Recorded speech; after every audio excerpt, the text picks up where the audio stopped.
Auban, bonjour. Nous sommes dans la médiathèque du Val d'Europe pour l'exposition sur La Nuit se livre. Pourquoi avoir choisi ce thème ? Bien, ce thème correspondait un petit peu à une envie, après la précédente mise en scène sur la société de consommation, un sujet très pointu, d'ouvrir sur quelque chose un peu plus onirique, un peu plus transversal. Et puis la nuit est un moment qui attire, qui fascine, qui intrigue, donc qui ouvrait tout un champ de possibilités et qui intéressait également l'équipe du réseau des médiathèques pour ce travail. Donc pour ce qui est de son contenu, c'est vrai que ça aborde la nuit dans l'art, ça aborde la question des rythmes biologiques, des êtres vivants et de la nuit.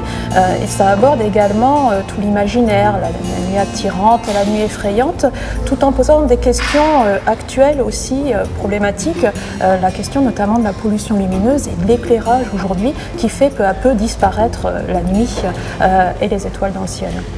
C'est vrai que c'est un thème très très large. Qui a conçu cette exposition ? Est-ce que vous faites appel toujours à un scénographe ?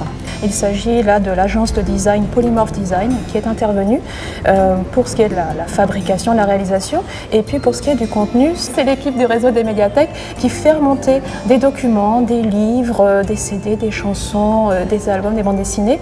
Et à partir de tout ce matériau, je conçois un scénario d'exposition qui permette de se retrouver d'une station à l'autre et de voyager dans l'exposition sans trop se perdre non plus dans la multiplicité des collections, mais tout en découvrant leur richesse ici. Est-ce qu'on peut découvrir déjà le théâtre d'exposition ? Avec plaisir. On y va.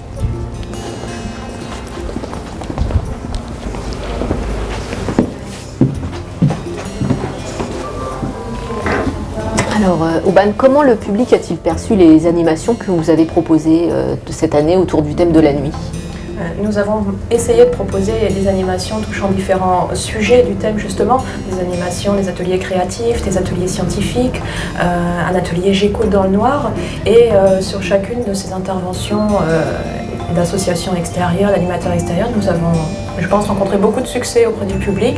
Les ateliers étaient complets et nous avons aussi fait des spectacles, des contes notamment autour des contes des mille et une nuits, des contes du vampire, toujours en filant le thème de la nuit et là plutôt au public adolescent, adulte et satisfaction semble-t-il, en tout cas dans les commentaires et les remerciements que nous avons eu à la sortie.